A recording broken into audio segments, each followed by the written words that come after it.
So, for the purpose of YouTube, this is what I've got used to doing now. This is Lauren. She is our nutritionist. So I'm. Nice wave as well. Really, you're natural for this. I know, Perfect. so natural.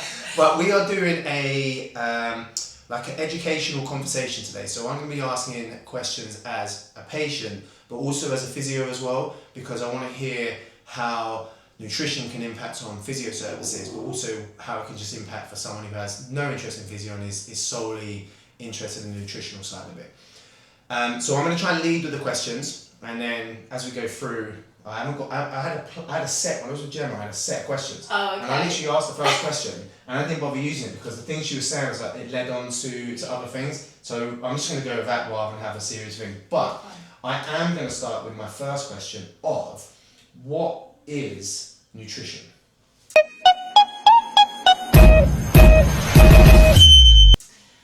So nutrition, I think people would think it's just purely about what we eat. Yes, there is a huge element of what we eat, but it's about how our body's able to process what we eat. But in my work with nutrition, it's not solely that. I look at the whole lifestyle of the client, because someone can be hugely stressed. That can have a huge impact on how our body's able to absorb what we're taking in, how our body's able to process what we're taking in, and ultimately how our body's able to function. So yes, food has a huge impact on what we eat, but it's going down to the bare kind of the minerals and the nutrients and how these impact the functions that our body's able to, work in a way to support us. How does nutrition differ from a dietitian? So a dietitian, as far as I'm aware, and I'm not a dietitian, so dietitians can work from a medical perspective. They work with clients who, they basically work in quite clinical settings. They can actually treat patients as such. The work that I do is about supporting clients. It supports health alongside medical management. I would never ever advocate for someone to stop their medical treatment. I used to be a physiotherapist myself. Medical interventions are hugely fundamental to life. This is just, but what we need to do, nutrition is more of a complementary practice that supports the work that medical interventions offer. So that's where it comes hand in hand with one another. It really complements the work that physios do, that GPs, doctors, other medical professionals do. Fine. So why would I see a nutritionist? Ask me that, but or why would I see a dietitian? So what would be two different examples? And try and go more the extreme end so it becomes it's kind of clear, not necessarily in grey areas. It's really difficult because I don't. Who's the glaringly obvious that would go dietitian? Someone with so they what condition? Diabetic patients. Fine. Yeah. So diabetic patients obviously require medical management. They might be on medications, insulin, metformin, other kind of anti-diabetic medications. And dietitians would work specifically alongside that and with the professionals in order to manage their medical intervention as well. And they give medical plans. Also in situations like allergy clinics. You can work in paediatric allergy clinics. My son used to go to paediatric allergy clinic. We saw a dietitian there. They gave advice on how I was going. Fine. So if I had for example, an allergy to peanuts. Yes. Would I be going more towards a dietitian? No, well, it depends. If you're under an allergy team, you would naturally be referred, you would hope, to a dietitian. Dietitians work in clinical environments such as hospitals. Nutritionists are a complementary treatment, and it looks at the whole person, the whole, it encompasses the whole lifestyle, the whole environment of the individual. So we look at the person as a whole and dive deeply into how all of those elements are affecting someone's health and causing the symptom presentation. Fine. So is it fair then to say that if you have a specific diagnosis, that you would go more down the dietitian route or not? No, I think it depends. You know, like I've Let's- got let's clients. take Yeah, I've diabetes. got. Yeah, so I could work alongside someone with type to support them, but I'm not actively treating their diabetes. Does that make sense? That's not in the scope of my practice. And whatever I would do would have to make sure that it works alongside their medical care and that it's not interacting. So any nutritional recommendations that I recommend, any supplementary recommendations that are made, you have to be sure that those are not causing interactions with the client's current medical status. Go on then, what were you So were going to like, say? going back to what I was saying about the dietitian scenario versus the nutritionist, there is a huge overlap in the work that we do and kind of the ethics between what we're trying to achieve. But like I said, dietitians are registered health professionals. They have HCPC registration, and they often work in clinical settings, so hospitals, clinics, and things like that. They also obviously do work privately. And with, like I said, with nutrition, it's more about the whole person. It's a wellness aspect. So we look at food, we look at lifestyle, we look at environment, we look at how all those factors impact our health and the symptoms they're presenting. Fine. Okay. Obesity. Medical diagnosis or societal diagnosis? I mean, there's definitely a crossover there, because there are health conditions that predispose you to, being overweight, obesity. You can be on medications that cause you to put on weight.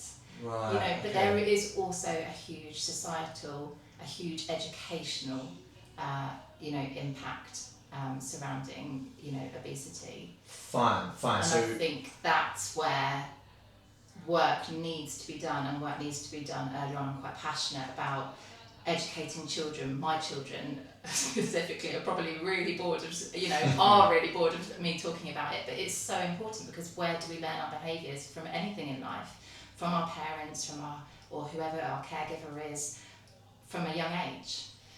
And there's just not enough education in schools around diet.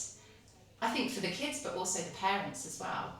You come out of school and you see the snacks, like bags of sweets just being handed out. I understand. I'm not saying that, we shouldn't, we should live a totally clean life, because life is also about enjoyment. Health is about enjoyment as well.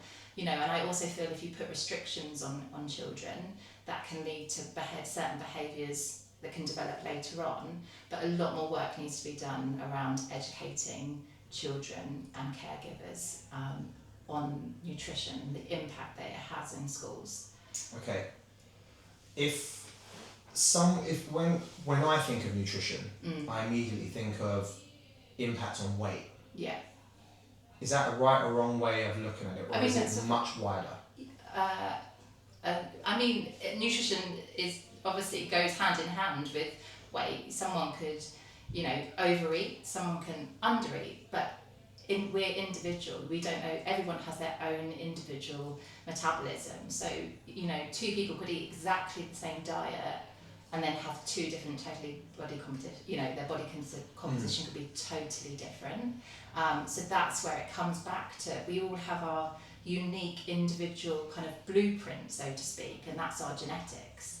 And there's a lot more research now and a whole development into nutrigenomics, which is the impact of nutrition on our DNA, and how nutrition can work with our blueprint DNA to support kind of pathways in our body that maybe there's some mutations, so they don't work as effectively, if that makes sense. Kind of. It'd be good to develop on what this research is. So you're saying there's research which shows now. You can go and have all your DNA mapped now. Tested. There's companies out there that go and test. But are you saying that nutritional input can affect DNA? Because I was under the understanding it can't DNA. affect. You're not going to change your DNA by what you eat. Fine. But if you understand your DNA and the pathways in which you work, some pathways, someone's metabolism, their metabolic pathways could be upregulated, so they have a faster metabolism. What they eat means that they're less predisposed to maybe. So the DNA will determine the fast metabolism or slow metabolism. Their pathways could be upregulated. Okay. Likewise, they could be downregulated. So although they might be having the same diet, someone might say to me, "But I eat the same as you, but why do I put on weight?" Which is that's a common thing which everyone knows. They say like, "Oh, he eats. Where do you put it?" Or I've heard that. We all look different at the end of the day, don't we? And what does that come down to? It's our genetics. So if we take that particular example there, then I'm going to give you a pathway as such for you to then take over with what would happen next. So you said we can all do DNA profiling. Mm-hmm. How do we do that? Because that sounds quite complex, quite scientific. Or is it relatively straightforward? No, it's relatively straightforward. There's companies like functional testing companies out there. There's a great one called LifeCode-GX. You do a cheek swab, and they've got different profiles. So they can do a neurological pathway profile that looks at kind of your neurological pathways. They can do one just focused on general health. They can do a hormone profile, and it will map out your DNA in context of those pathways, and then it shows you what nutrients that you need to support those pathways, what foods, what nutrients inhibit those pathways. So this is where it's really going deep down into kind of our genetic makeup. We could be taking a supplement and thinking, yeah, it's great. Say take vitamin D, for example. We're all told to take vitamin D throughout the winter, but there are some people with genetic mutations on their vitamin D receptors, which means that they don't absorb vitamin D as well as another person. So you can take vitamin D, every day and think, I'm doing a great thing, but actually your body's not able to utilise it in the right way. But then likewise another person, their vitamin D, they'll just absorb it efficiently. So that's where I'm going with that. Interesting. Yeah, and that can happen all over the body. So if we take that vitamin D example there, so one person can absorb it, one person can't absorb it. But if I did the DNA profiling, you would be able to determine. You'd be able to understand. And then you work with that person. In that exact example there, then, what would, let's say I am unable to, so I've done my DNA test and we've identified that I'm unable to absorb the vitamin D as efficiently as someone else. Yeah. What would you then do as an intervention? So then we'd be looking at, there's standardised doses for vitamin D. The GP recommends to take around 4,000 international units throughout the winter months. I with my clients only advise taking vitamin D once we've tested, because there's a sufficient range, but what we want to do is try and optimise. So if we know someone's baseline vitamin D level, and say they've had their genetic profile as well, and their vitamin D receptor is downregulated, so they're not absorbing it, they're not able to achieve the levels that we want more efficiently, we'd be looking at giving them higher doses. Fine.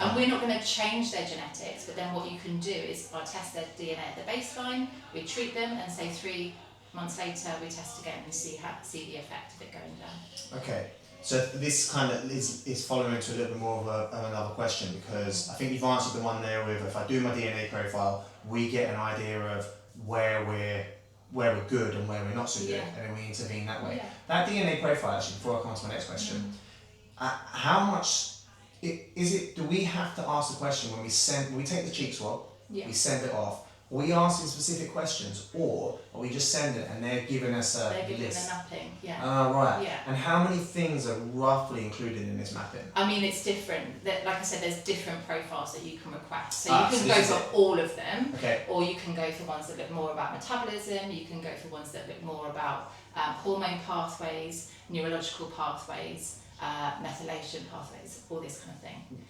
Or you can get all of them done, and then you really know your genetic blueprint. Got you. So can you give me like a specific example then of like a really simplified case where someone would come in and you might recommend a DNA profile, and what you're then profiling on to what might come back?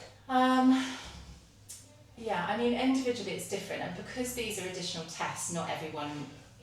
Try with your most recent DNA profile that you sent for. What was that person experiencing? You haven't got to give names and stuff. No.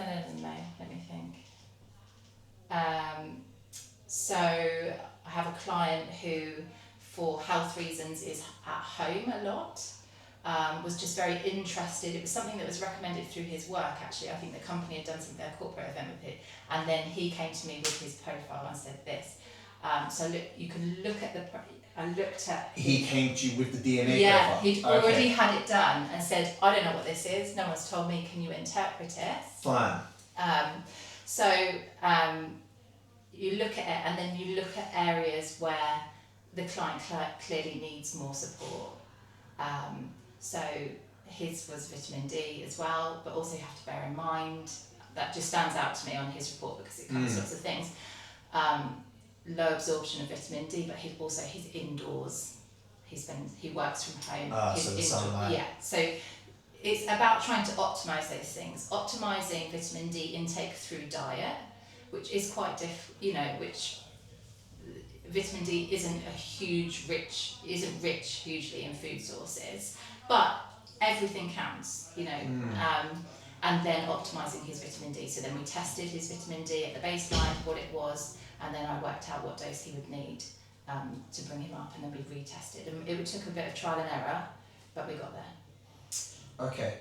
And I think people underestimate the importance. Because we were on the subject of vitamin D, people just see it as like the sunshine hormone.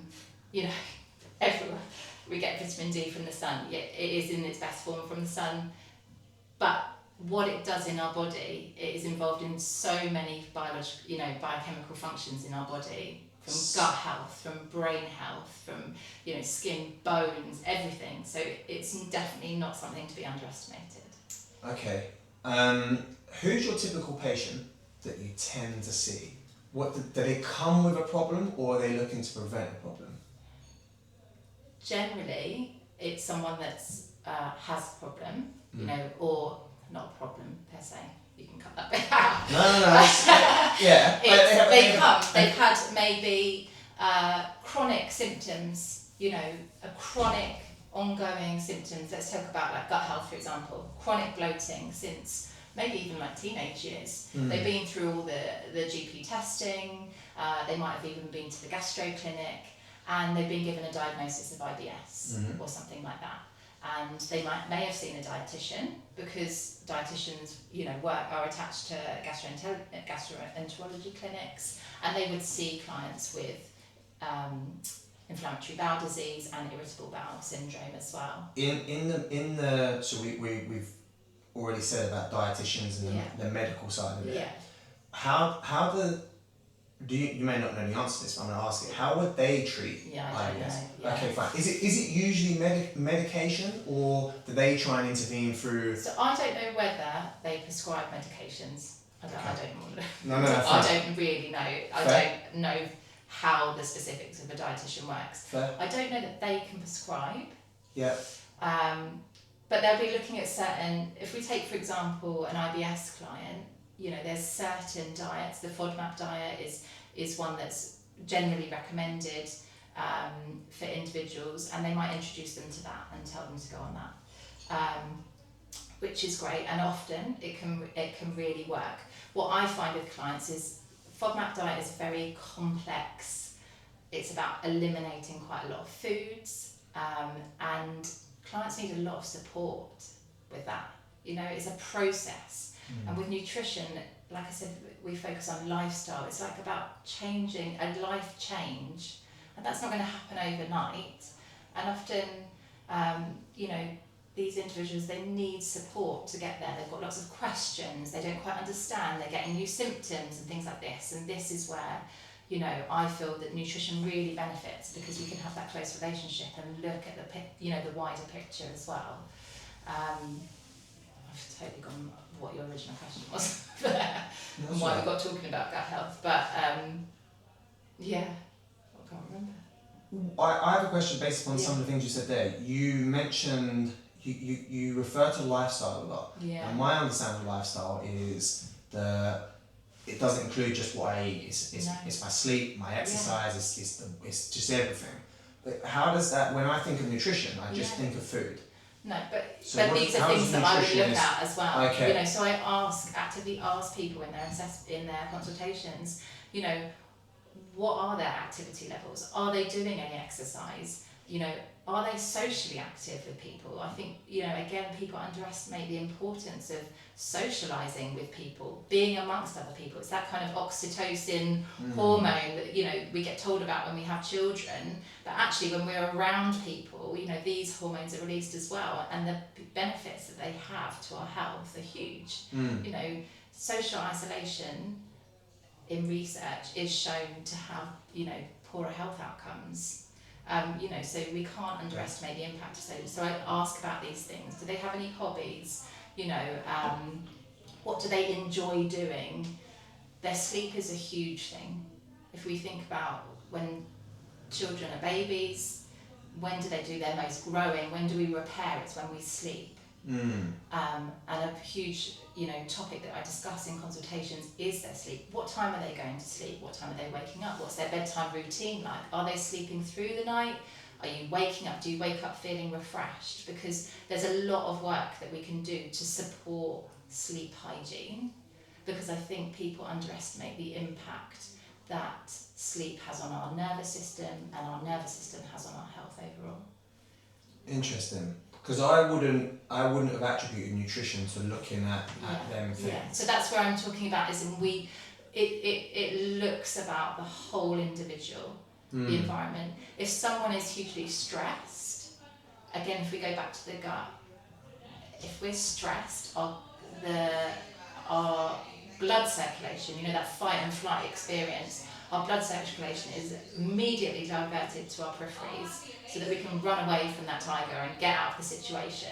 So what that happens to our gut is that it's deprived of, you know, the blood supply, then it's deprived of all the nutrients that come with the blood supply, and, you know, and then vice versa. So then there's this impact on stress can impact the health of our gut, but then also our gut health.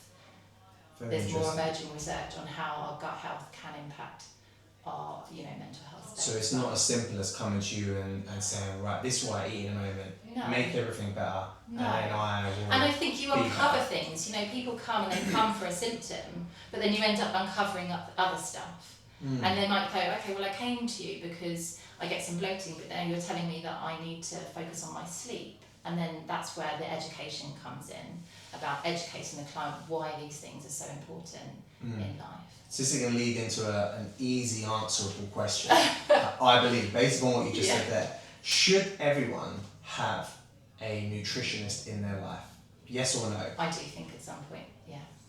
Because I think that about physio. Yeah. I think that everyone should have physio. I think it's a life skill, you know, not a life skill. You know, I would say there's certain things that we get taught, you know, that are important growing up. You know, learning to swim, I think, is hugely important. You know, it's a life skill. Maybe we learn to drive and we go to school and things like that. And this was my point about education on what we all eat every day. It's just a natural thing that we do every day. And we eat for pleasure, but we also eat to be alive. And why would we not want to know about that a bit more? And the impact that has on us. I'm going to ask something here. So this isn't looking for a personal diagnosis thing here. I'm just going to talk here from a personal point of, I know my sleep could be better. I know that my stress levels could be lower. I know there's so many factors that I can improve on in my life. And at the moment, it would be very difficult to have someone say, well, try doing this, because I feel that I am managing it to the best of my ability at the moment. But from thinking of, like, I'm very, very health conscious. So could a nutritionist still help me, even if I were to say, listen, you can try and change my sleep. I know I need to go to bed earlier. You can try and change my stress levels. I know I need to be less stressed. But how could your nutrition support help me? Or is it one of them things where you're like, this is going to be tough? It's tough because with nutrition you have to want to achieve the results. And I think people who come to see a nutritionist, they've gone down all the avenues. They've seen the GP, they've tried this, they've, you know, listened to their friends that have recommended, why don't you take this? Or someone said, oh, try this, or go to this class. And then they come to you and they're like, I've tried everything, what can I do next? And yes, sometimes it is met with a bit of resistance, you know. Certain interventions, they might be, you know, I say, oh, eat your vegetables, and they're like, but I already am eating my vegetables. But actually, when you get someone to write down actually what they eat in a day, I think they don't actually realise. You know, we all, you know, even I can be guilty of it. I have a healthy diet. I'm conscious about what I eat, but there are weeks where life takes over, and it's not about, you know, berating those people for saying, you know, because we all know what you have to go with the ebb and flows of life. But if I wrote down my food diary on a day where I am, on a week where I've got everything together and I've allowed time, because that, unfortunately, these things do take time, and we're all very time poor in life now. And then I compare it to a week where I'm frantically running around doing everything and like that, it's totally different. So it can come across quite condescending sometimes to clients when I'm saying, right, you really need to up your fruit and vegetable intake, and they're like, but I do have it, but no, you need more. I want to jump in on that point there, because the whole 5 a day thing for fruit and veg, is that evidence research based, the specific of the 5? Because I heard something else. I want to hear what you say first before I drop in. I mean, it's all about diversity. Okay. Yeah. And it's plant foods. So plant foods are research-led to improve our gut health through their impacts on our microbiome. So I don't disagree with that thing about what that does, but the specific of the 5, is it like the 5 is a magic number, or is it is it not? Because personally, I encourage clients to have more. Okay. So I try to go for about 7. Interesting. But for me, it's about diversity. Okay. So across the week, not just having the same things. You know, like we all know that if we do the same gym workout at the same time, we're not going to achieve any results, right? Yeah. So we need to mix it up a little bit. So a lot with my clients is about finding what foods they like. You know, it's no point in me recommending things that, you know, can you eat beetroot? Or I actually despise it. Well, I'm not going to ask them to eat that, because like, what's the point? So, but it's about encouraging diversity, because through the diverse intake, that has huge benefits on our microbiome, and the products that the microbiome are able to produce that also improve the integrity of our gut and our health. Okay, so my knowledge bomb is that the five a day is just a number which is plucked, because it's an easy number to remember, because I believe that in France it's 7 a day they need to have, America is 10 a day, Australia is 2 a day, and every place has its own unique number. But the 5, we have 5 because it's relatively achievable, easy number to remember, and things like that. So it's interesting to hear your view. I prefer more if the client is able to. Does that make sense? Like, it's not always achievable. Like I said, we're very time poor. So to ask someone to, you know, then have a conscious thought process about, you know, making sure that they get 5 to 7 vegetables in, different vegetables in across the day. You know, you also have to make sure, it's a bit like physio, make sure things are measurable, make sure things are achievable. You know, because you can throw out all these wild ideas, but if the client then isn't able to do it on paper, you're not going to get any results. And is there on the fruit and veg thing, is there better fruits and better veg, is it person dependent, or is it kind of no, these are, because you hear that fruits have sugars and they're good sugars and stuff, and again, getting people to understand that, because if you ate, I think apples are quite high in sugar. Like if I ate apples all day, things like grapes, mango, pineapple. So is there downsides? Is there downsides to that? Look, or is it like fruit's good? If someone presents with, you know, you're trying to get on top of someone's weight, for example, you're trying to support them in managing their weight. My advice would always be, if appropriate, and it's very, you know, everything is different per client, so it's very, you know, blasé for me to say this about other things, but you know, as much fruit and vegetables in the diet as possible, but I always look at ratio, so I want like 3 vegetables to 1 fruit a day. Okay. So what's the reason for that? Because it is the sugar content, okay? But then the thing is with the fruits, we want to be making sure that the client is eating whole fruits. They can go, oh, I had my fruit in my juice this morning. That's great. And juices can be very nutrient dense if you make them, not the ones you buy on the shelves. But when you make a juice, you strip the fibre out.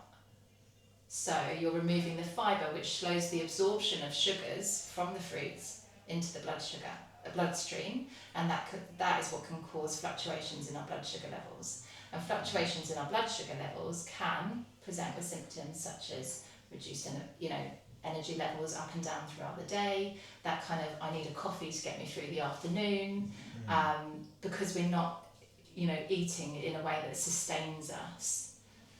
And then this is the whole talk with the protein as well. Protein is more slowly digested, so the gut system has to work harder in order to digest our protein, and that increases satiety. So we find that if we eat a protein dense meal, we're not so hungry afterwards. We can actually sustain ourselves until the next meal. And that's the Atkins diet, right? Oh no, the Atkins diet is focused on, that was years ago. I remember my mum being on it when I was younger. That was heavy protein, right? Yeah, it's heavy protein, fats, but no, I'm just talking about protein in general. Okay. It's really important to ensure that we're having protein with each meal, a good amount of good quality protein with each meal. Protein will be what stabilises our appetite, which supports our blood sugar regulation, which promotes our energy levels throughout the day. Right, okay. Which also, in some individuals, will reduce snacking. And then if you've got clients such as people who come to me for kind of weight management, that's what we want to kind of be looking at. Maximising their nutrients, their macros in their diet in the main meals, and trying to avoid behaviours such as snacking. Fine. Manjaro. Yes. First off, what is it? It's the fat jab, Okay. as people call it. It's a GLP-1 activator, which is, GLPs are a hormone that we naturally have in our body. They support, so as we eat, our body naturally produces hormones that manages our appetite levels. So GLP-1s at the moment are being marketed and used as a way of suppressing appetite to help manage weight loss, basically. So it lowers the production of them, which leads to us feeling less hungry. I know, it increases GLP-1, it's an exogenous GLP-1, so we're not hungry, basically. Fine. And this is what individuals are finding, is they don't have the noise around eating. Yeah. They're not eating very much because they're not hungry. That loses the weight. So they're not so the intake is not as much and the weight loss comes down. So from a nutritional point of view, what is your opinion on that methodology of weight loss?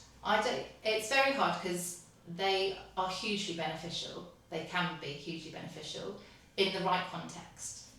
Tell me. They've been prescribed for years for people who are diabetic. They've always been a medication for people who are on diabetes. Oh, interesting. Manjaro specifically, or the GLP? Just that band of medications. Oh, right. So they've been around forever. It's not a new thing. No, it's not a new thing. No, it's not a new thing.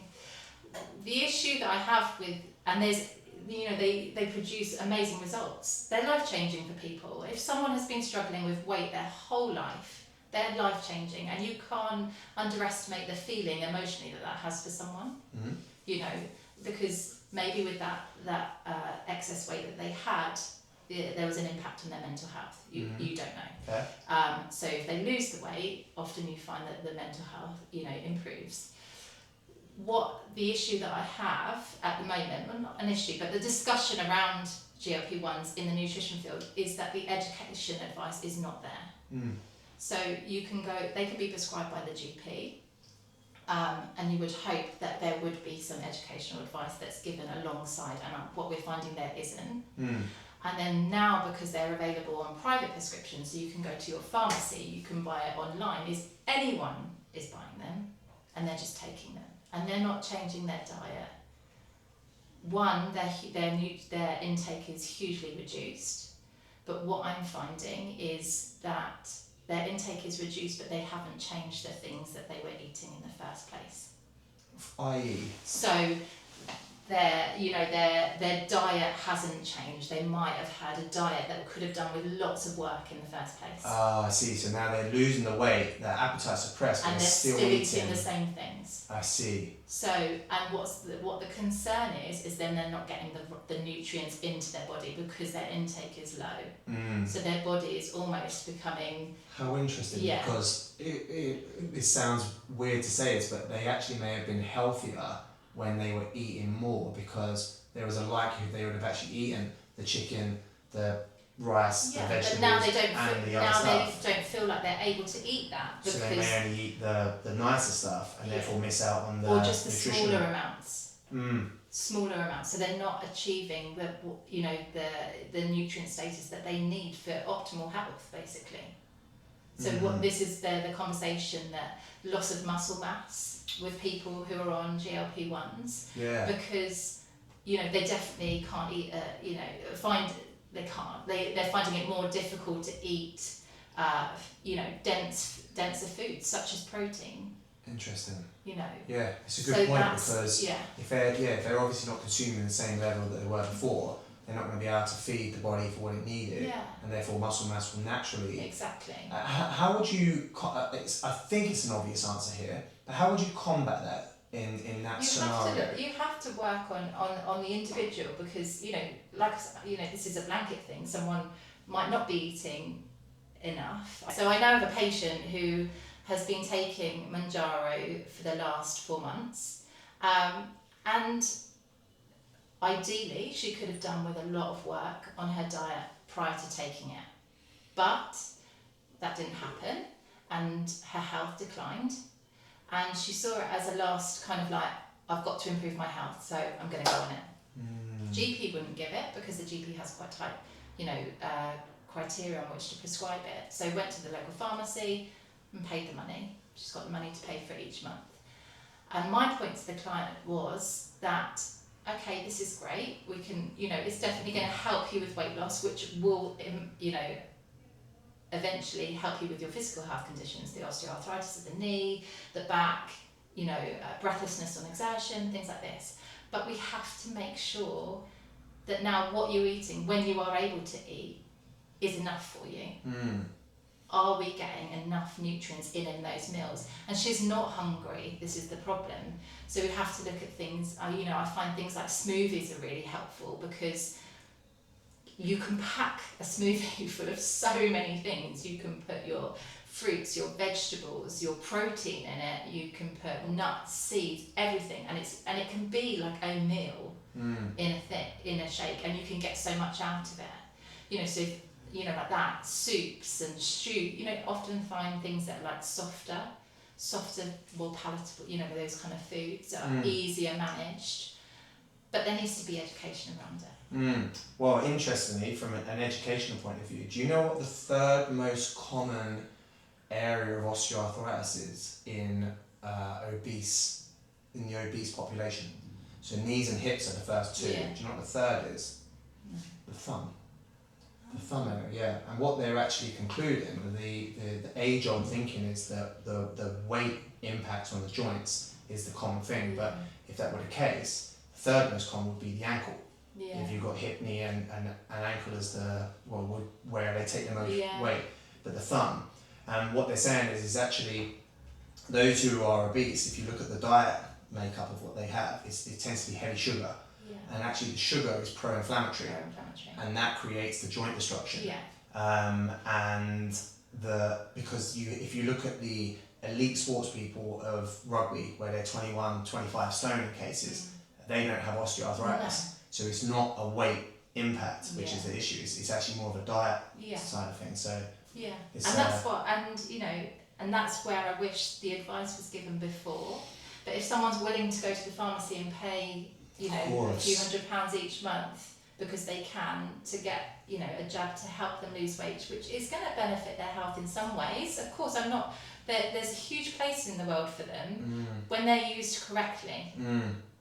And it's really hard because you're exactly right with that. Like, how do we get the education out there? Because we know this because we are involved in it day to day, and it's our job, it's our passion, and therefore we know about it. And I use the example of mechanics. Like, I don't know everything about a car, and I almost look at it as like, I don't need to know because I go to the mechanic, and but imagine I did know about my car. Imagine, but then there's the argument of like, I only have capacity to deal with so much, and this is where seeking the help of others is certainly worthwhile doing, because we don't have the time to learn it. But if we could go to someone who knows it and ask the questions to then be given the truth, I think is a really powerful thing that everyone should take advantage of. And I just think it's so important, you know, obviously there's so much you can do in nutrition, but I'm not going to bombard someone on it could just be something about just making small tweaks to their diet, like you said, removing those refined sugars, removing those that could have such an impact initially that you get them to a stable state, that then you can work further, you know, you work to the next level. But it's difficult, not everyone's willing to accept that it can have such an impact. No, that's or definitely, they're not aware of the impact that it can have. I think a lot of us lead our lives thinking, well, I eat healthily, therefore I do not need a nutritionist. But from what you're saying there, actually, you could eat really. For me, I believe I eat healthily, but by the sounds of it, my sleep, my levels of stress probably impact. They probably have more of an impact on your health than what your diet does. So I'm not actually withdrawing any of the nutrients that I think that I'm putting into my body, and actually I'm depleting stores, and therefore need to look at. So you're just working on a depleted level the whole time. And through having a lack of understanding of that means I don't then seek help with nutritionists. But actually understanding it means that actually I should probably think of how impactful is that, and so sharing with you, this is what I eat, and then saying, well, actually this is what I do as well for the sleep and stress, and you might say, listen, all of that stuff you just put in, complete waste of time, and I'm sure it wouldn't be that. Well, no, not complete waste of time, but let's build on it. Let's make sure we're optimizing what you're putting into your body, and that your body is able to use it in the correct way. That it's not driving it all, you know, to our peripheries so it can be used for our stress response, that, you know, our bodies can really take in and work with what we're giving it. I think that's the most important thing. And also repairing damage. I think, you know, if someone's had, say, chronic gut symptoms their whole life, there's an element of inflammation in the gut. So you can remove foods that they might be intolerant to and things like that, but then we have to work on healing the gut. Put things into place that help heal the gut, because chances are then you might, at a later stage, be able to reintroduce those foods so you find you're not reacting. You know, it's about optimizing, it's about prevention, but it's also about, you know, healing as well. Prevention is a big thing. It's a huge thing that I want us as a company to do, because we're looking at it from the physio perspective of how much, for physio, for example, I was thinking of this today, your biggest risk of injury is previous injury. So if you've never had an injury before, you are so much less likely to get injured than the individual who has been injured. And I'm sure it's the same with nutrition. Like if you can prevent things before they become a problem, it's so much easier to manage and treat. So my take on that as a nutritionist would be like, so why did they get injured in the first place? Are they fueling their body in the correct way to prevent that injury? Because our body like I said, if we're not fueling our body correctly, we're predisposing ourselves to damage, injuries, things like that. So that's where I would look at, you know. And I do think it's a conversation that's becoming more and more out there. People are more open to conversations around nutrition. I know, you know, friends, family, people you meet, they want to have these conversations. You know, they've heard this glimmer on the news, this has been said in a paper, you know, and they're trying to put information together, and it's great. And I think it's just about, you know, just keep going with it. And moving forwards. If you're talking there about the prevention side of it, which makes total sense, most people seek help at point of sickness, pain, and all them areas. How would nutrition help me as a physio with my patients? So I've got a patient and they've just had an operation, and I'm probably going to be seeing them maybe for 6 to 9 months. Fairly big operation they've had. How would a nutritionist be able to support? I'm going to reword that. how would a nutritionist be able to support that particular patient type? So we want to look at managing inflammation would be the main thing initially, because post-op, there's the post-op initial inflammatory response, and so it would be looking at, introducing an anti-inflammatory diet to get those, things like down. But then also we want to make sure that the diet consists of things that help with tissue repair, and all these kind of things. So, making sure there's enough in the diet. Protein is a huge one for tissue repair. It's not the be-all and end-all, but also those key nutrients that we get a lot from plant foods, and plant foods are huge. And this is where we will keep going back to that 5 a day, that 7 a day. But for me, it's diversity. Because there are certain plant foods, your dark leafy greens, that are really rich in like magnesium and B vitamins, and then you've got your like citrus fruits and your peppers and everything like really important for, vitamin C. And we need vitamin C to produce collagen. We need collagen for our tissue. It all links up. So you can go and take a collagen supplement, but actually, if you're not getting enough vitamin C, your body's not producing its collagen naturally. Fine. Is vitamin C needed for the absorption of collagen? No, it's a cofactor for the production of collagen. Fine. But what if I took the supplement of collagen? What's the problem with that? It's not a problem. Oh, I see. It's just an but we want to also be promoting our body's own production of collagen. Yeah. Now, you were talking there about the post-op patient with needing protein. Most people out there would hear that and go, well, that's obvious. Yeah. Where does the nutritionist come in with the specificity here? Because I think I know the answer in my head, but I want to hear it from you. So on average, the average guidelines for someone for their daily protein intake is around 0.7 grams of protein per kilogram of body weight.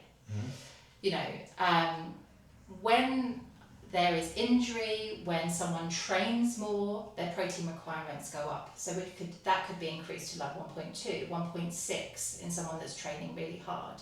Okay. So it's about looking at the individual, what their situation is, what they've come to you for, what are their activity requirements, and then calculating really. And in those instances, I would be calculating what their daily protein requirements would be. Nice. Yeah. So but then also it's giving strategies how you can include that, because sometimes protein requirements are quite large, and there's only so much like chicken and chickpeas and stuff that you want to eat. Then sometimes things like protein shakes do become a benefit. I'm an advocate of protein shakes. What I advocate for though is checking ingredients on these things, because they are highly processed and companies love to add loads of thickeners and stabilizers and things to keep them on the shelves, but it's all these things that can counteract their effectiveness. I'm going to follow on with that point there of protein shakes specifically. Is there a particular brand then that people should be leaning towards, or is it always dependent on the individual with what other things they want? It depends, because obviously you have clients who may be vegan, vegetarian, they're not going to want whey protein, are they? There's obviously higher standard ones, more bioavailable. There's some great brands out there at the moment, ones that are like organ meat based. Okay. So for my clients, there are a couple of, a few that I recommend, but these things come with a cost as well. Of course. So my advice with those kind of things is check the ingredients label. If the ingredients label is as long as your arm, maybe try and look for something else. And that's my biggest takeaway with everything, with all foods that we buy off the shelf that are in a package that aren't a fruit, vegetable, or protein. Check ingredients, because why do we need 10 ingredients in a milk or something like that? Or so yes. Nice. Just making sure that you need to come a bit towards me. That's perfect. Weight Watchers, good or bad? A bit of both. I think it was a huge 90s thing. Gosh, I remember like my mum, everyone. It was just an era, wasn't it, of Weight Watchers. I don't think we can underestimate the community that it created for people, who were all there with the same intention, of wanting to lose weight and who every week turned up to an environment where they could sit down with like-minded people and chat. And sometimes I think environments like that create the best results. Yeah. Being held accountable to go to something each week, often helps you with achieving results. But I also think there is an element of disordered eating that comes from the language that was used. I think it was like sins or something. So that word sins makes you think that those foods are bad. But like I said to you before, yes, there are foods. There's better foods. There's best foods. There's not very great foods, but we also have to enjoy life. And like I said to you, part of going out, socialising with people is enjoy. And we all socialise over. I don't think people go to the pub so much anymore. Yeah. We tend to go for dinners and stuff like that. So you want to go and you want to enjoy yourself. But it's about thinking about what that better and best option are, rather than putting, language on it. And you can't eat this on one day, but you can eat this on another day. I can't remember the programs, off by heart. But one of the things was about, so you say about sins. There's certain foods which don't have any sins. It was like you can eat it all day, like pasta all day. Yeah. I mean, pasta's great, it tastes lovely, but should we be eating it all day, every day? No. Yeah. Again, diversity. Sure. You mentioned something there about going out for meals. Yeah. One of the things that, I don't know if this is prevalent yet, but government have mentioned where they put the calorie number on it. Tell me. I think it, personally, I think it's very triggering for people. I think there are a lot of people in life who have different relationships with food. That it doesn't mean that they really struggle, but they'll always be more conscious than others. And having a label on a menu may stop you from eating something that you really enjoy. And people might associate a nutritionist with looking simply at calorie counting. No, I don't look at calories specifically. I look at the composition of the diet. What is the diet including? What can we really focus on? If I think about a typical plate, my recommendations to people is I want like half of your plate to be full of fruits and vegetables, a quarter to be protein, quarter to be some kind of complex carb, grains, sweet potato, whole grain pasta, rice, things like this. Okay. So, and I would never specifically say within this calorie limit, unless that's someone's specific goal. But you can achieve so much just by eating like that and making sure that your meals are filling you up so that you're not snacking in between, because it's those behaviours that are often the ones that contribute to weight gain. The snacking, the mindless eating, we're all kind of, we're a bit bored or we're tired. When we're tired, people find that they crave carbohydrates more because in a way carbohydrates help release the happy hormones in the brain, so if we can just have another slice of toast and butter, and it's about trying to remove those behaviours rather than kind of banishing foods from meals and such. Okay, I have two questions. One which I definitely remember, and the second one I don't. It will come to me hopefully when you're talking. You mentioned a second ago about people may have the goal of calorie counting or to need to be at a particular number. In what cases might that exist? Any specific examples that come to mind of things you've experienced? I mean, it's not sports performance and things like that. I think it's not something that I would particularly work in. Kind of Fine. Bodybuilder. That's a huge restriction and things like that. Interesting. Also, I thought that would have been a huge goal, i.e. to get to rather than a restriction for bodybuilding. Well, it is initially, but then days if they're entering competitions, it becomes so restrictive. And if you look at the composition of the diets, yes, they meet their macros, but the colour of the diet is generally white. Okay. With maybe some green vegetables on the side. And that's fine because that's their goal. That's what they want to achieve. But that's where me as a nutritionist would say that, that's not optimizing someone's health. That's not optimal for health on a longevity perspective. Does that make Okay. sense? Yeah. I'm not putting down what they're doing by any means, because they've got a goal in mind and they eat. That's the way they eat. But if someone was coming to me, you know, for nutrition advice for health, mine's all about colour. Get that colour on the plate, you know? But yeah. I remember what my second thing was going to be, and so it's still on this calorie side of it. Is it feasible?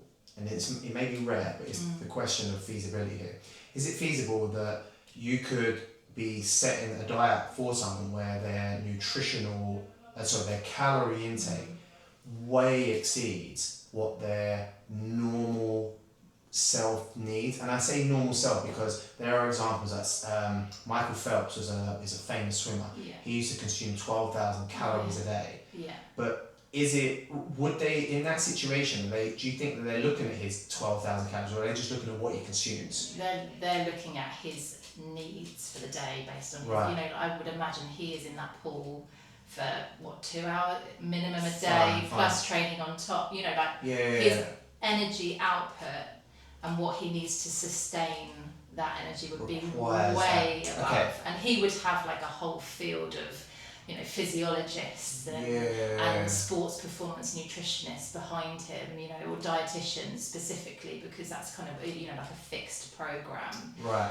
In your world though, of where you exist with the patient, the patient base that we typically see, is it feasible that the calorie number could be way more than what the average human needs, or is it kind of like, listen, whilst it's feasible, it's highly unlikely to happen because it just doesn't? Yeah, I think the average person who I see, I don't focus on calories. Like I said to you, I focus on the content of the diet and making sure that, and they eat in a way that sustains them, that optimises their health, if that makes sense. Yeah.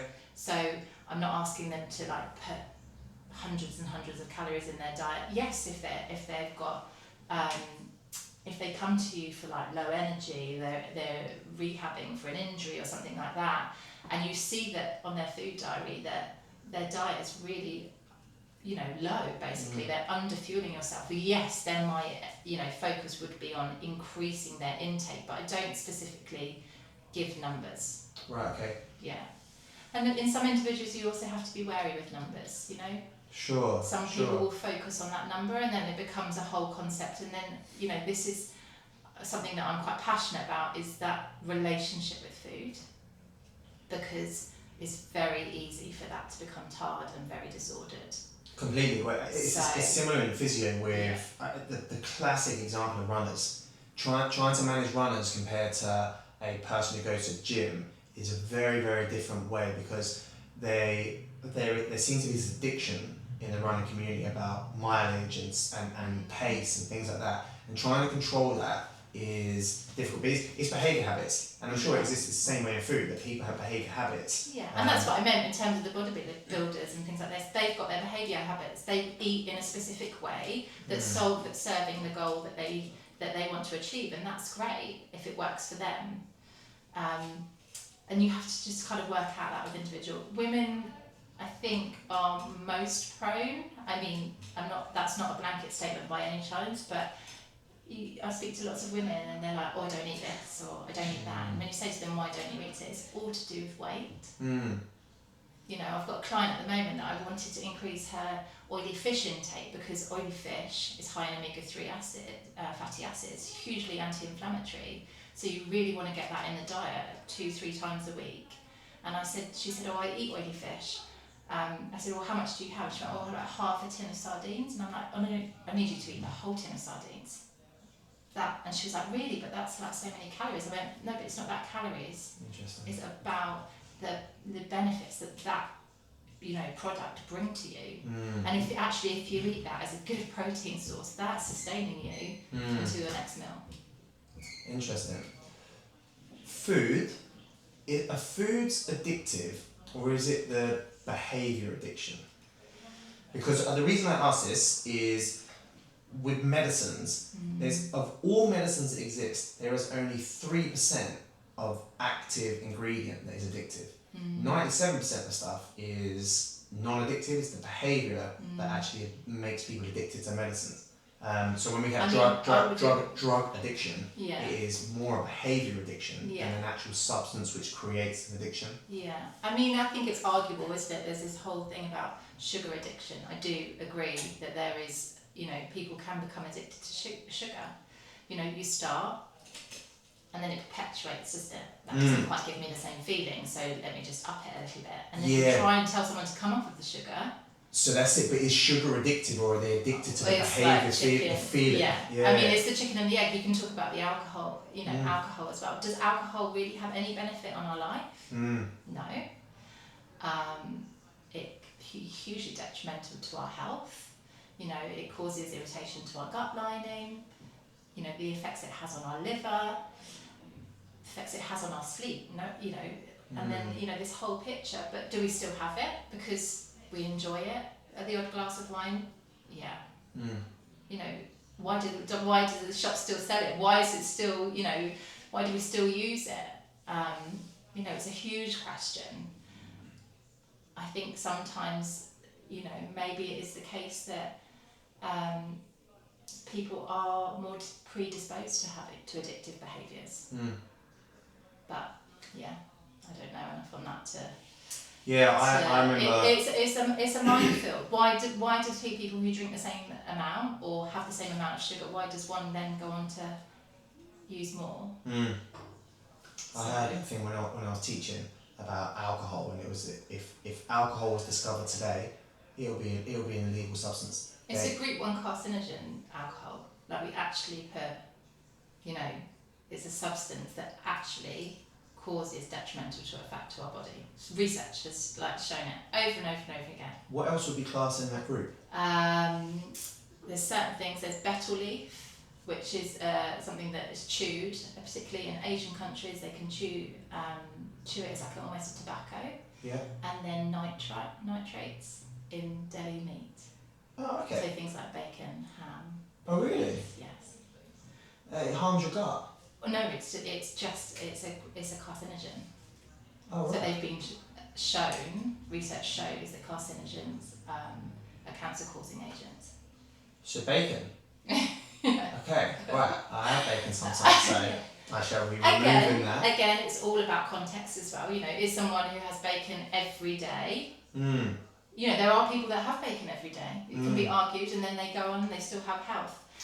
Same as the smoker who smokes all day and never has lung cancer. Exactly. So then that goes back. Do we think that then goes back to our genetic blueprint of how our body works? Because we're so individual, and that's no two people are the same. Very interesting. Yeah. Very interesting. So yes, don't have bacon. Don't have bacon. I'm not bacon sandwiches. Yeah. Salamis, you know, like salamis and things like that. But these are also, you have to think in countries, Spain, Portugal. Whenever you go on holiday there, what's your lunch? It's a cheese and salami sandwich. Yeah. It's a huge part of their diet. Be interesting to see whether their rates of, you know, cancer are higher. But this is what the evidence shows. This is what nitrates are a carcinogen. Yeah. Carcinogen. Interesting. I haven't got any other questions that come to mind at the moment. Is there actually no I do, that's alright, apologies. Who is the ideal person to see? Because I think about I'll answer this from a physio perspective. My ideal patient is someone who's not in pain and they are looking for ways to prevent getting injured. That for me is a dream. So I'm like, oh, this is amazing, I can do so much work with you. Yeah. The person who comes to me injured, I'm restricted with what I can do because the whole aim is on whatever the effective thing is, and I'm looking just at that, and I zone in at your shoulder, I'm in at the shoulder, and I'm looking at that. Whereas if they came to me and said, I've got nothing wrong with me, I just want you to have a look at me and tell me where you think I can improve. There are so many tests I could do from within the gym area to say, okay, we're good here, we're not so good here, try this, and I could give them a really, really complete overview of ways to help them for prevention. I'm not going to sit here and say, I'll stop you getting injured. No. But that would be the ideal person for me to work with. I think for me, it's probably a similar thing in someone who wants to learn. But I think it comes from two different perspectives as well. You've got the person that wants to learn because they don't want to get into a situation where they have an injury or where they become unwell or something like that. But then what I've found is someone that wants to learn because they've had a scare. You know, they've got to an age where maybe they've been fit, you know, all through their 30s, 40s, and then something's maybe happened in their 50s. You know, they've suddenly been diagnosed pre-diabetic, or there's been a cancer diagnosis, or, you know, something's happened into their family and they're like, I don't want that to happen to me, or I've still got many years ahead of me and I need to make sure I live that. You know, we're all living longer. We all want to do it in the best possible way. Yeah. You know, so I think for those clients that, you know, they're so receptive to what you want. They want to make changes. Yeah. They want to do the things that you advise, even if it is just increase your vegetable intake to this, or you know, like add this into your diet and things like that. It might seem like simple things, but those things are so huge. Unless you get the fundamentals right, you're not going to progress. Fine.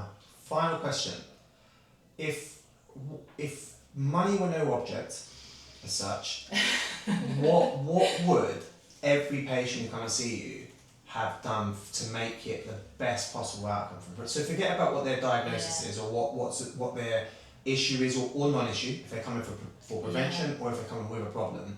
If you could kind of map out the best journey that they could take to give us the best chances here of success and having the best impact, what would it be? It's testing. Okay. It's huge. DNA or blood? DNA, blood, all. All of them? Yeah. Okay. Because they all come with so many different things. So like I said, DNA, let's find out your blueprint.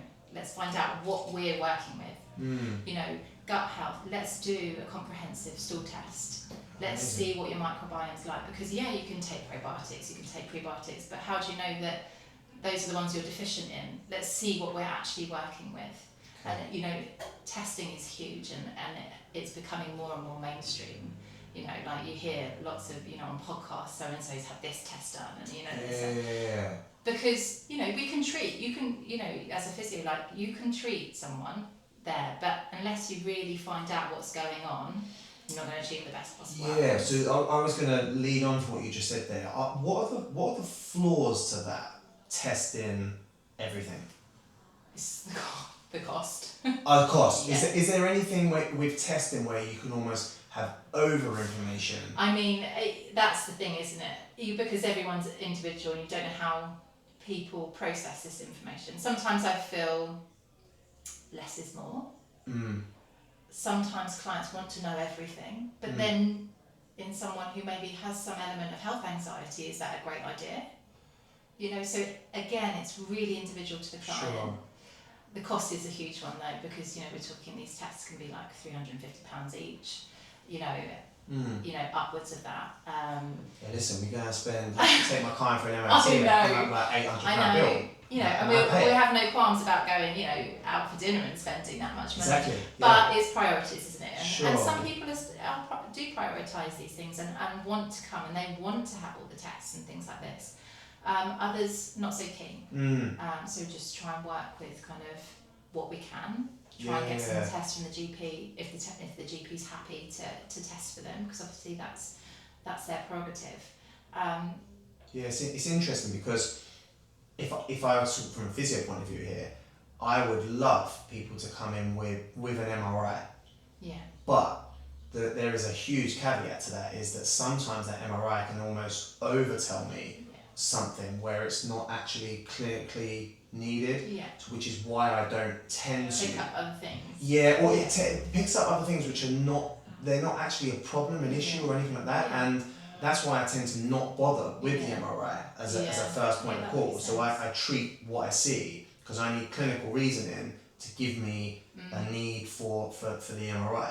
Now, if money were no object and someone's going to say to me, listen, for every patient you see, I'll just give you the MRI, I'll say, it's going to be really helpful. I'll still look at the person and what is happening for me to see if the MRI is correlating to what they're having here. But a little bit like you, I'm treating the human first, rather than all these tests coming in and me looking through it and then saying to them, they're like, no, I'm fine, everything, all of it, like my sleep's good, my You're food's almost looking for something. Yeah.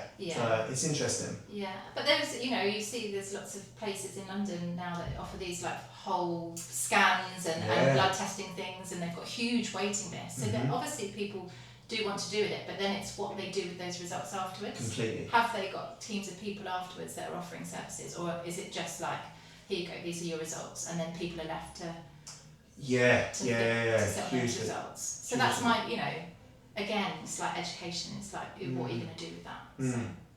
Okay. But yeah, she's got recent diagnosis of celiac at 45. Oh, right. So, total out of the blue diagnosis, and just doesn't quite know how to Manage it. And then she's got all these other symptoms. They're querying osteoporosis now. Right. Because celiac damages the integrity of your gut. Again, this is what I was going about. So she might have been eating well, but then her body's not able to absorb. So then that leads on to other things. And again, I'm talking to myself here, and I'd like to think I have an understanding of health, being in the field. But when it comes to nutrition, I just think of food and how it impacts on my on maybe my weight, and am I getting enough vitamin C's? Yeah. Just that side of it. But there's so much more to it. Yeah. And you can only say, like, I'm going to use this example. We need B vitamins to produce energy. It's part of our electron transport chain. We need B vitamins. You drink alcohol for a night, totally depletes your B vitamin store. So, But this is it. So I'm talking about this from, I am in healthcare and I don't understand any of this. Yeah. So if you're not in healthcare, you're going to understand even less than and me. it's like, and this is, snippets of information, and we're hearing it, and it's all useful, but it's piecing them together.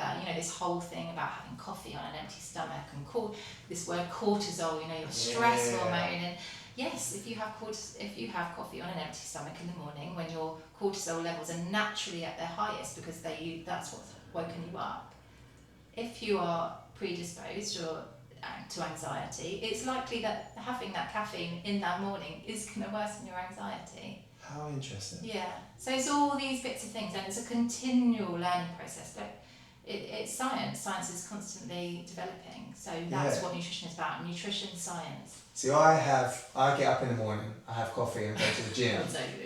But I come back mad anxious. But I'm like that can't. I think it's just what goes on in my mind is just nuts. I was saying to Gemma the other day when I've got this bag of clothes which I need to keep taking out of the house. The amount of times I walk past it in the morning and she said, "You forgot that bag again." And I replied, so I was like, please spend 10 minutes in my head sometimes, because there is so many things going on in there. Yeah. And the last thing that drops in there is pick up that bag of clothes and take it in your car. But it's really, I train quite a lot, and I used to train fasted, but then my hormones are wild, and I was really, really struggling with like hormonal imbalance.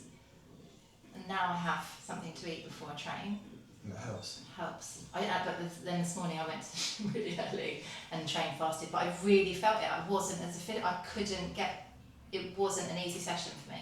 How interesting. Not that a session needs to be easy, but it was a real struggle physically and mentally to like get done what I usually get done. Yeah.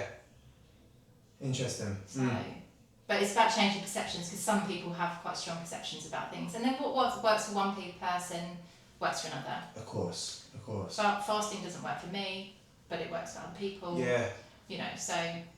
But is it the healthiest option? I guess is the main question out there, because it may work. I always kind of advocate the overnight fast.